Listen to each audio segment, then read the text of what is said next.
Hello students, nitrogen family से आज हम एक और कंपाउंड डिस्कस करेंगे, फॉस्फीन, जो बेसिकली फॉस्फोरस और हाइड्रोजन से मिलके बना है। हाइड्राइड है फॉस्फोरस का, ये फॉर्मूला इज PH3।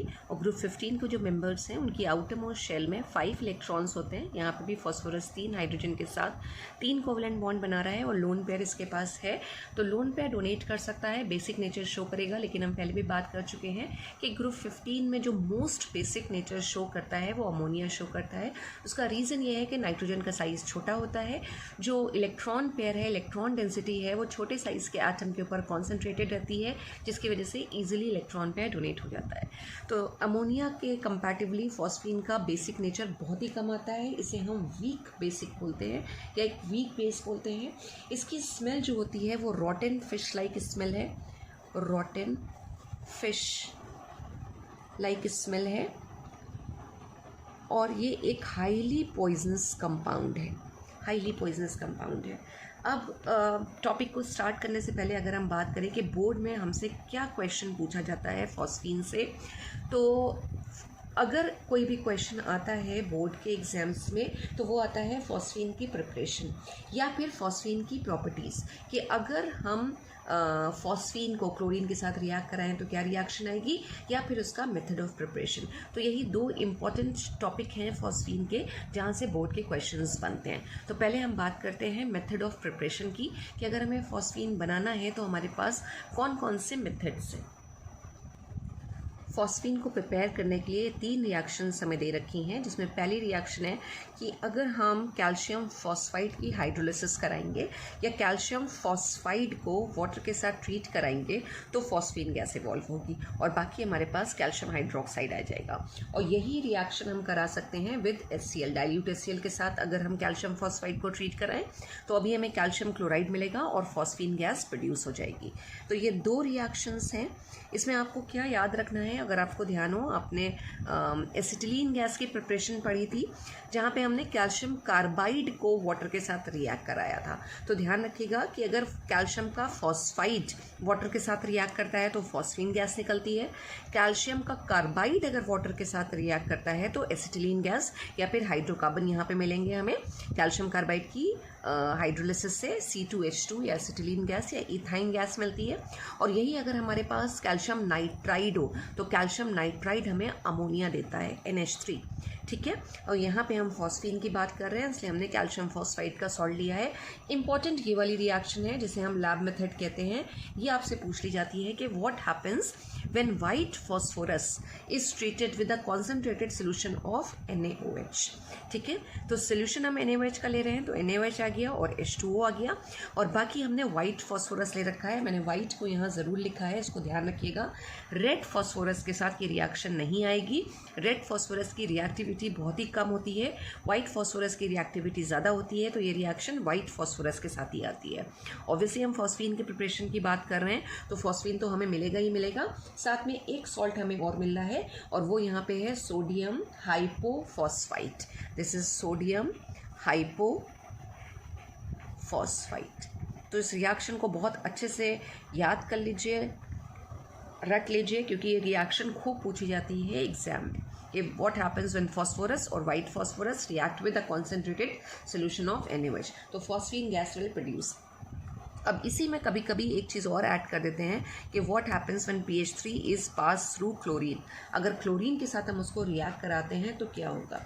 ठीक है, तो फॉस्फीन जो है क्लोरीन के एटमॉस्फेयर में बर्न करती है और आइदर फॉस्फोरस ट्राइक्लोराइड यानी कि PCl3 या फिर फॉस्फोरस पेंटाक्लोराइड बनते हैं। ये डिपेंड करेगा कि क्लोरीन का अमाउंट कितना है। अगर क्लोरीन एक्सेस में होता है तो PCl5 बनेगा, और अगर क्लोरीन एक्सेस में नहीं है तो फिर PCl3 बनता है। तो अगर हम Cl2 के साथ रिएक्ट करा रहे हैं तो PCl3 और PCl5 प्लस साथ में और क्या आ जाएगा, HCl। तो ये एक इसकी प्रॉपर्टी हो गई कि what happens when PH3 reacts with chlorine. Phosphine की एक और प्रॉपर्टी है कि अगर प्योर फॉस्फीन होगी तो वो नॉन इन्फ्लेमेबल होगी। लेकिन यहाँ पे जो फॉस्फीन प्रोड्यूस होती है इस रिएक्शन में, उसके साथ इम्प्योरिटीज़ अटैच होती हैं और इम्प्योरिटीज़ की वजह से ये इनफ्लेमेबल बन जाती है, यानी कि इट विल कैच फायर। और इम्प्योरिटीज़ किसकी प्रेजेंट होती हैं उसको ध्यान रखिएगा, प्योर फॉस्फीन की हम बात कर रहे हैं तो pure PH3 is non inflammable, but due to the presence of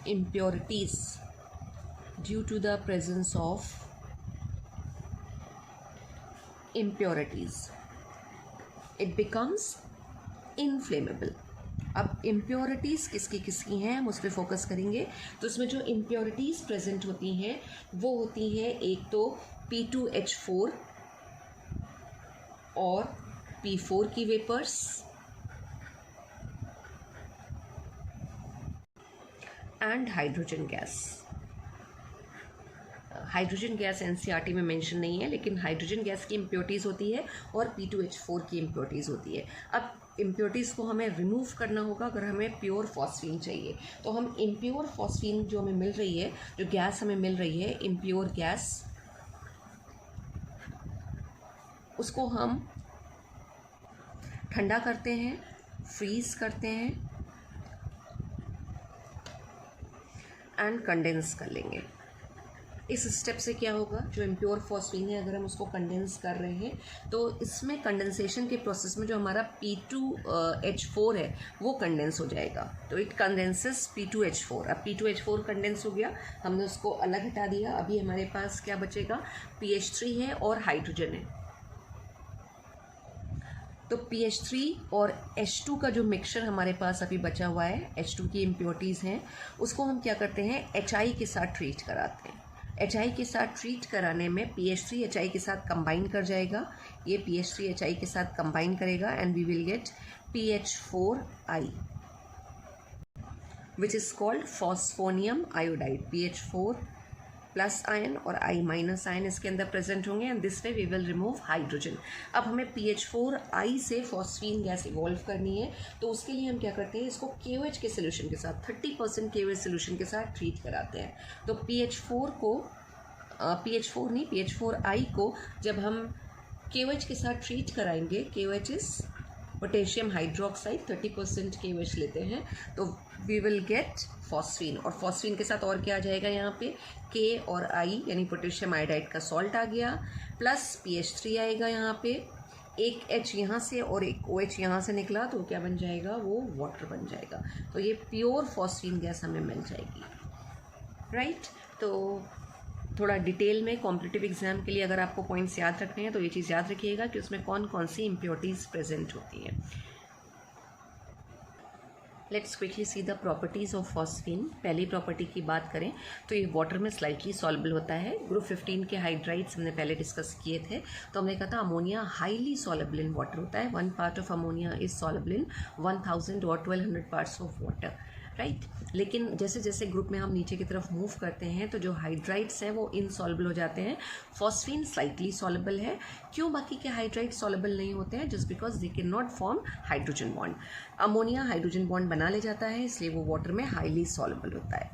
दूसरी प्रॉपर्टी की अगर हम बात करें तो अभी हमने कहा कि प्योर फॉस्फीन जो है वो नॉन इन्फ्लेमेबल है, यानी उसमें स्पॉन्टेनियस फ्लेमेबिलिटी नहीं आती है, अपने आप आग को नहीं पकड़ेगा। लेकिन अगर हम टेम्परेचर एलिवेट करें तो ये एयर या ऑक्सीजन की प्रेजेंस में बर्न करता है और फॉस्फोरस का ऑक्साइड, फॉस्फोरस पेंटा ऑक्साइड बन के आएगा। एक तीसरी प्रॉपर्टी है फॉर्मेशन ऑफ फॉस्फाइड। अभी हमने जब मेथड ऑफ प्रिपरेशन किया था तो फॉस्फाइड से ही फॉस्फीन बनाया था, लेकिन अगर हम फॉस्फीन को ही किसी मेटल के सोल्यूशन के साथ ट्रीट कराते हैं, रिएक्ट कराते हैं, तो उस पर्टिकुलर मेटल के करस्पॉन्डिंग मेटल के फॉस्फाइड बन के आ जाएंगे, जैसे कॉपर सल्फेट। कॉपर सल्फेट की रिएक्शन अगर हम फॉस्फीन के साथ कराएं PH3 तो वी विल गेट कॉपर का फॉस्फाइड मिल जाएगा। और कॉपर का फॉस्फाइड कॉपर +2 और फॉस्फाइड का फॉर्मूला होगा P3-। तो कॉपर का जो फॉस्फाइड बनेगा उसका फॉर्मूला आ जाएगा Cu3P2।